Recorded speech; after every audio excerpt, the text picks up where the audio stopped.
as I traveled through the territory, I could see different places where different legends were told. And every marking through that territory has stories that I've been told, like when certain things happened.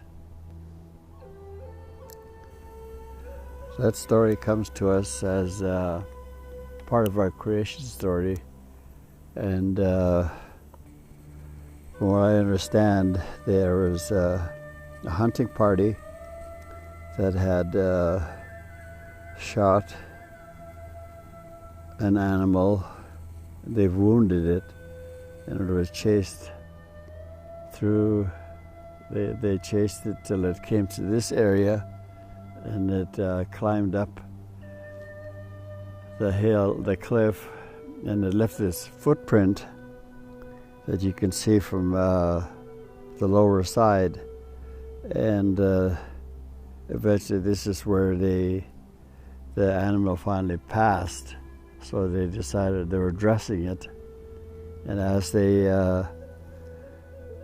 dressed it, the hair that they were taking off was handed out to, there was a group of mice, sisters, and they were given the hair for their homes to keep their houses warm, insulate. And as the job was being done, the one little mouse got more than the other, so it was questioned by the other mice, why did she get more? And the person that was in charge of the dressing told him, well, the reason she gets more is because she has a lot of children. So this mouse, she had a lot of children. So, and as time went on, they weren't satisfied. They were arguing. They were angry because she got more than they did. They started arguing, and then the fight broke out. All the mice that were there started to scrap because one was getting more hair than the other. So the fight continued. It got pretty wild, and one mouse, one mouse had the other one in the headlock, or was squeezing her head, and her eyes bulged out. And that's where we got that mouse from. This other mouse, grabbed her tail, was pulling on it, and yanked it off. So that's mouse number 2. And all the different mice that were left with different marks. The story tells us that's how we got different kinds. We got the deer mice, the field mice, and different kinds. I think there are 4 different types of mice that are indigenous to here. Today we have a mouse that has bulgy eyes, and I think I've seen them. And there's a mouse that has no tail at all. Then there's a mouse that has a regular tail.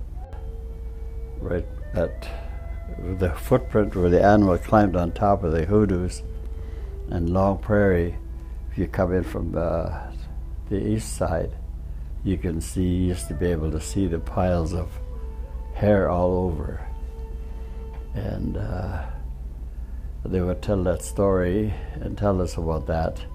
And as this fight was going on, the rabbit, the form of a rabbit, as he comes out of his hole and he looks at you, he's asking, what's going on now?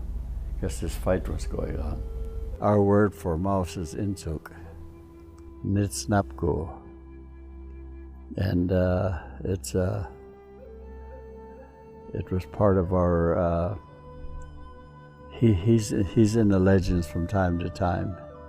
And, he's one of the creatures that when they asked the animals, when the people were being introduced, going to be introduced to time, he was one of the ones asked how he would help the humans when they came, and he said he offered his flesh for food and his skin for clothing, and the different parts that we use from like the hooves and the different parts of the animals that we use today are divided.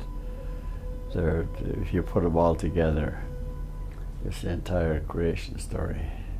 So we're being told a little at a time, and usually this happened in the evening, so with our grandparents or people that knew the legends, that they would tell them to us every night. So there's always a lesson in most legends. There's a reason for being told.